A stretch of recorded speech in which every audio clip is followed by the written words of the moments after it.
Chris McKinnon here in the WBZ newsroom. Governor Baker has been down outside of Gillette Stadium touring a first responder testing site right now. He's about to speak and give us an update on the efforts going on down there. Let's go ahead and listen in. Testing, I think, as most people know, is important because it helps us determine not only who's infected, but where in particular around the Commonwealth we may have hot spots that we need to focus on.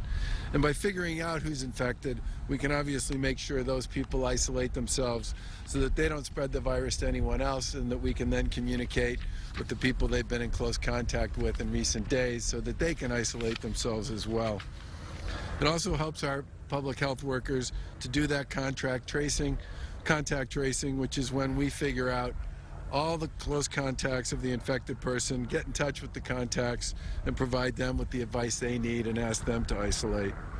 On Friday, we announced a new initiative between our administration and the nonprofit Partners in Health that will eventually deploy almost 1,000 people who will serve as virtual contact tracers and will do the important work of reaching out to all the close contacts of people who are deemed to have been tested positive. The effort will build on work that's already been done by the Department of Public Health and many of our local boards of health, which has been going on every day. The big issue on this one is dramatically expanding capacity. When you start talking about 1,000 people and you start plowing into that, many of the assumptions that our team has made at the command center with respect to surge and possible cases, we simply need a much bigger platform to be able to deal with contact tracing on a go-forward basis. Another strategy that obviously we've talked about a lot over the last couple days is expanding our medical capacity to treat those who are infected.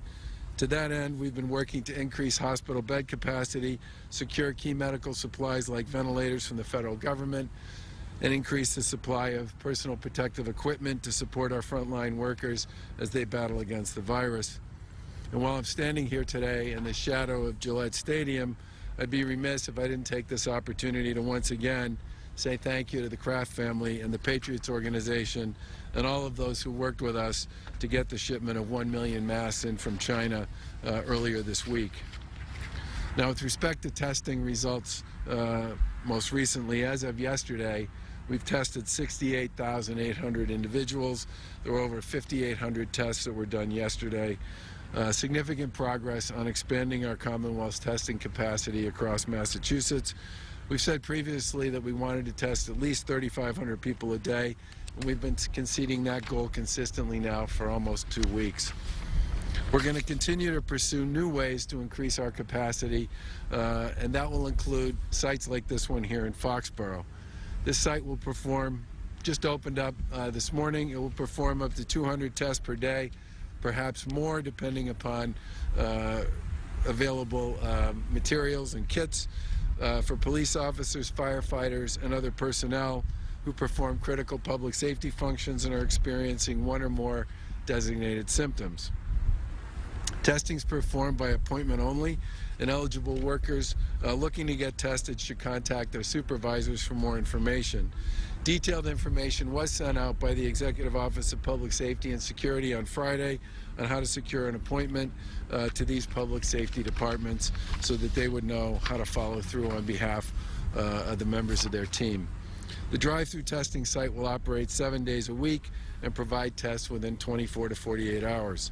It's a partnership between our administration's Executive Office of Public Safety and Security, the New England Patriots, the Department of Correction, who's actually put together and made a lot of the gear that's being used, WellPath and Quest Diagnostics. And the tests are being provided free of charge to first responders. While the effects of this public health emergency are obviously keenly felt by all of us, some of the greatest challenges associated with meeting it head-on are being met by our men and women in public safety. And these professionals are working in high-risk environments to protect our communities, and we felt it was important to continue to expand our capacity to support them. We've put a number of orders in place to try to limit the number of people that are outside their homes right now, including limiting those who are still working non-remotely to just performing essential services. We're working to get more PPE to our first responders because their jobs, for the most part, still require them to be out and about in their communities. And we know that sometimes we're not able to maintain the same social distancing guidelines that we're all trying to follow because they're responding to an emergency situation where it's simply not feasible, and by doing so are putting themselves at risk in responding to the call that they've been asked to do. We're grateful for the countless hours of the Commonwealth's frontline workers and first responders and all that they're doing to put themselves into this fight against the virus. This testing site and others that will be opening soon will be a good resource to ensure that they have the medical attention that they need if they believe they're infected with COVID-19. I want to thank everybody who's been associated with this. This is literally a local, state, federal, public-private partnership that's been involved in setting this up, including the healthcare workers behind us that are running this site today. And with that, I want to turn the podium over to Lieutenant Governor Karen Polito. Thank you. Good afternoon. Thank you, Governor. I wish to just start by thanking the team of people came together to build up this site and this critical piece to help us combat COVID-19 here in the Commonwealth. We stand literally at Gillette in Lot 50 for a very different use from what this parking lot was created for. I just want to start by thanking the Kraft family for once again stepping up to help us in this fight.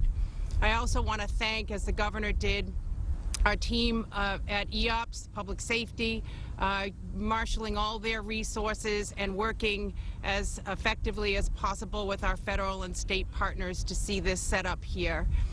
So why is this important? When you think about our emergency responders, our police officers, our firefighters, the individuals providing emergency medical services, driving ambulances and getting people from one place to another. I mean, we think and we know of these people as our heroes, but they're human.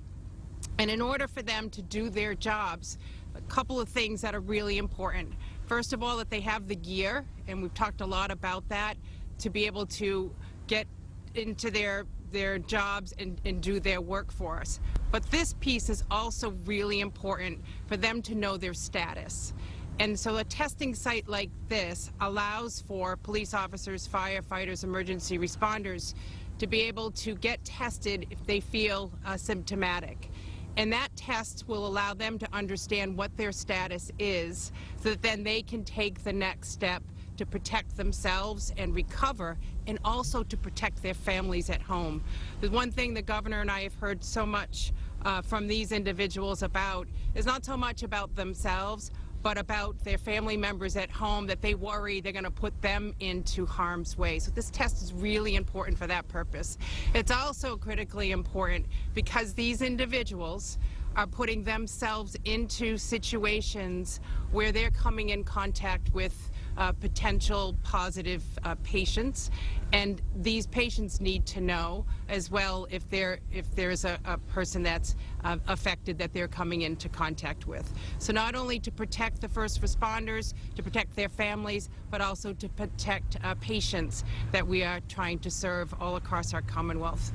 This is a great advancement today to see this site become available, and at home you can continue to do your part by making good decisions every single day about the kinds of activities that are necessary outside of your home to engage in, and to also do your part to be informed.